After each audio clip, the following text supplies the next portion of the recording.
this is sort of a directed bit in terms of the bit more seriousness in terms of when we're looking at energy intake. Now, I've mentioned about the periodized approach and how we'd advise, in the 36 to 24 hours leading up to a match or an intense training session, you'd want to have a complex carbohydrate every meal to ensure you have adequate energy availability. But what we know in athletes and in footballers, and more and more in female footballers, which I'm seeing firsthand, is that often will present with what we call low energy availability. And of course, it affects all ages and sexes. But what it basically is a chronic underfueling. And I'll show that this is basically the risk factors here. Again, you can have a copy of this slide to read in your own time, but basically that there are risk factors, whether they're unintentional, maybe just training up really hard and under eating and not realizing that you are.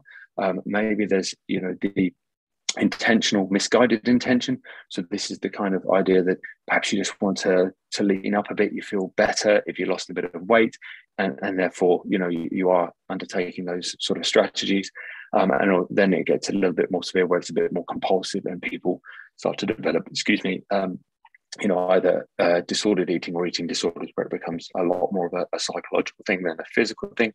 And as you can see, what happens here is that your exercise, your health functions, your daily living outweighs your dietary intake. And this was what leads to an impairment of a number of processes, which I'll show you on the next slide. And these are those. I won't go through them all again. You can read them in your own time. But the point is that if you are chronically underfueling and overtraining, you can have a number of serious issues. I say this is something that affects female athletes more than male athletes, but this is what used to be called or known as the female athlete triad. And then it was reclassified once there was an understanding that, first of all, it affected males as well as females, and there were more than 4 sort of ramifications for being in low energy availability.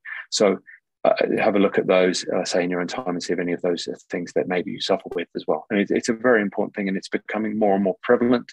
I'm not sure if that's because of increased awareness of low energy availability, which is also known as REDS, which is relative energy deficiency in sports. So you'll often hear it called REDS.